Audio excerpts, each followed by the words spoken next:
quando foi que eu de fato me senti um trader?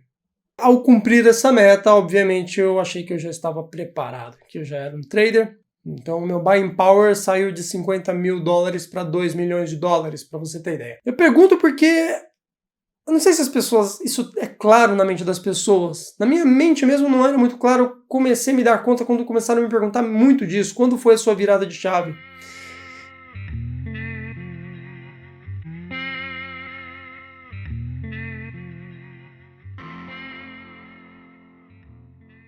O que é a virada de chave para você? Eu sei que no último encontro a gente falou sobre a minha volta por cima depois de um tombo feio e eu expliquei que essa volta, na verdade, não foi a superação de uma coisa pontual, mas sim todo um processo de aprendizado e um processo gradativo. Mas hoje eu estou aqui para falar de outra coisa. Quando foi que eu de fato me senti um trader? Que eu defini isso para minha vida. Eu sou um trader. Quando foi que eu falei isso pela primeira vez? Bom, eu vou falar da história como um todo, né? O processo que me levou a isso. Eu tinha uma meta para cumprir, então no meu caso era relativamente fácil. Ao cumprir essa meta, obviamente eu achei que eu já estava preparado, que eu já era um trader. Ledo engano, eu ainda teria uma longa trajetória pela frente. Mas, basicamente, como eu comecei a minha trajetória dentro de uma mesa de traders, e eu fui admitido nela através de um processo de entrevista, processo seletivo, enfim. E para eu, de fato, me efetivar naquele trabalho, eu precisaria cumprir uma meta de resultados. Vale lembrar que entraram inúmeros trainees nessa mesa. Quem não batia as metas era eliminado, às vezes com 2, 3 meses de permanência lá dentro.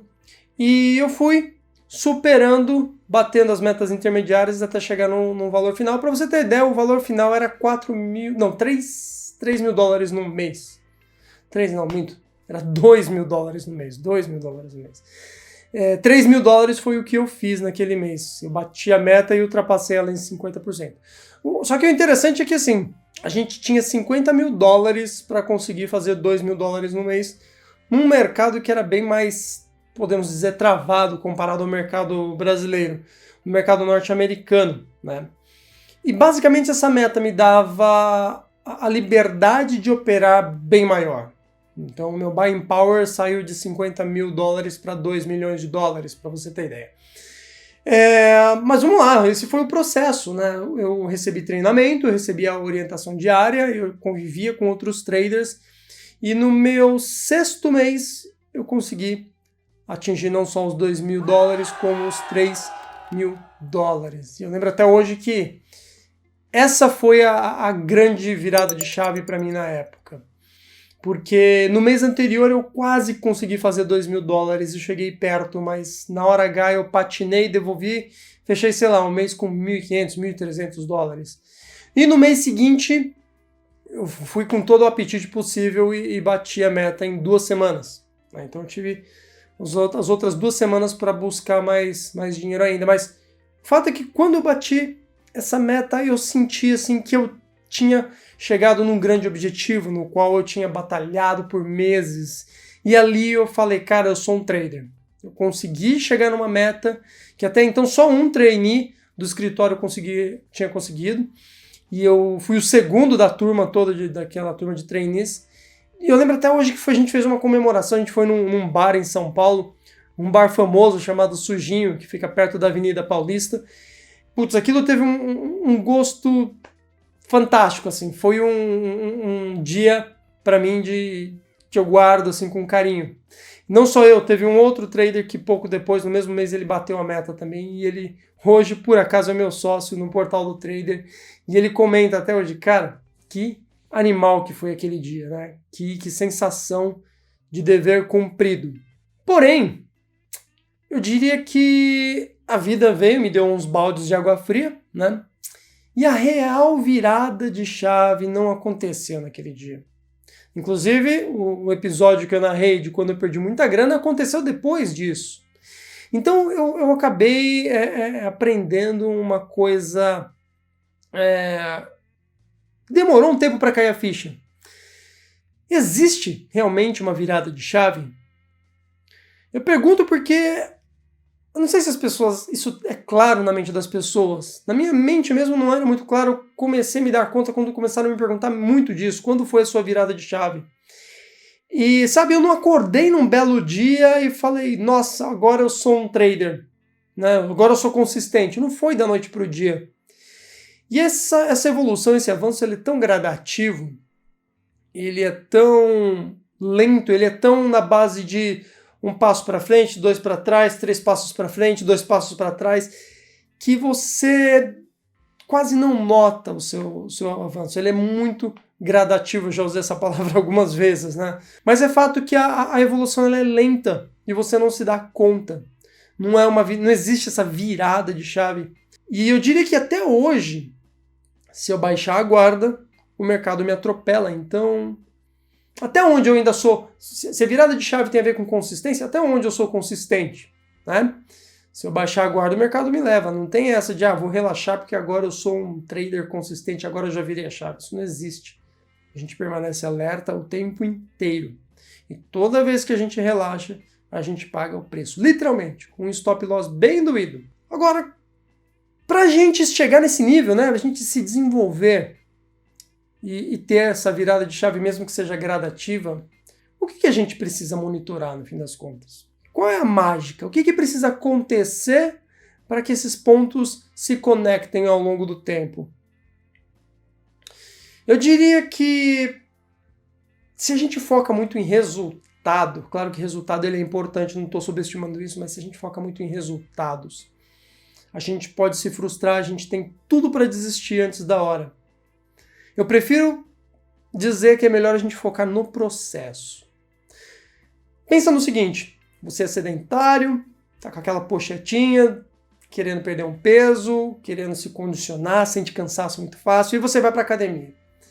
Você vai para a academia, dá o seu máximo. E você sabe que as coisas não se transformam em um único dia. Então você dá o seu máximo no primeiro dia, no segundo, no terceiro, na primeira semana, na quarta semana, você vai lá e fala, agora que eu completei um mês de academia, eu vou subir na balança. E você percebe que absolutamente nada mudou. E o que a maioria das pessoas fazem? A maioria das pessoas acaba desistindo e algumas, poucas, persistem. Por que essas pessoas persistem? Porque elas enxergaram o resultado? Não. Porque elas sabem que o resultado ele é foco de um processo, então são pessoas que estão focadas no processo e não no resultado. E o trading é a mesma coisa. Você vai operar por um dia, por uma semana, por um mês, por um trimestre, por um semestre, quem sabe por um ano, sem enxergar muito resultado. E você precisa ter muito claro que você está por dentro de um processo de evolução e que isso leva tempo e que isso não se conquista num estalar de dedos. Talvez esse conceito de virada de chave ele seja extremamente prejudicial para as pessoas que estão em busca dele. Então, a primeira coisa que eu diria é: você quer evoluir? Como você vai evoluir? E não tem como eu falar em evolução sem falar de um planejamento. No trading a gente chama isso de trading plan ou plano de trading, tanto faz. E ele contempla etapas diferentes. Uma etapa onde você foca em aprendizado, uma etapa onde você já aprendeu, mas você precisa desenvolver aquilo na prática, ou a teoria, e um período em que você já tem uma bagagem, mas você precisa consolidar aquilo que você vem fazendo, de fato gerar resultados, porque não é uma semana de resultados que vai tornar você um trader consistente. E aí, novamente, isso não é a virada de chave. Lembra que eu bati uma meta no meu 6º mês e depois disso eu passei por muito perrengue, porque de fato a minha chave não estava virada ainda. Então é importante você criar um planejamento com uma série de processos, visando principalmente o aprendizado no começo, a consolidação desse aprendizado e a consolidação. E aprendizado a gente vai tendo vários, né? Um pontinho de aprendizado, só análise técnica. Não, paralelamente você começa a estudar price action, análise fundamentalista, análise macro, estrutura de mercado para operar, sei lá, arbitragem, long and short, operação estruturada. E no fim das contas você desenvolve várias linhas de aprendizado em paralelo, algumas correm mais rápidas que as outras, né? E lá na ponta final você começa a perceber que algumas delas se juntam e começam a gerar resultado. É quando você está começando de fato a consolidar aquilo que você estudou, aquilo que você desenvolveu. Enfim, você está chegando no período de consolidação. Eu diria que esses três períodos, essas três fases, elas cabem muito bem. Aprendizado, desenvolvimento e consolidação. Então, se há uma virada de chave, eu diria que ela está por dentro deste caminho. E aí, depois que o tempo passa, e é até curioso, hoje em dia as pessoas me perguntam o que você faz da vida? E eu respondo de forma natural, ou não tão natural, porque às vezes eu sei que as pessoas não entendem direito o que eu faço. Eu falo que eu sou um trader. Aliás, foi pelo menos assim quando eu conheci a minha esposa. Eu falei com bastante naturalidade. Não, eu opero no mercado de ações, sou um profissional do mercado de investimentos, mercado financeiro. E foi engraçado, porque ela era algo totalmente fora do mundo dela. E ela estranhou bastante. E eu diria que essa história ela é tão curiosa que ela vale ser relatada com mais carinho na semana que vem, até porque semana que vem é a semana do Dia dos Namorados. E aí eu vou falar pra você o que a minha esposa achava de mim quando eu falava pra ela que eu era trader. Maravilha? Espero que você tenha gostado desse papo de hoje e a gente se vê numa próxima Conta Real. Forte abraço!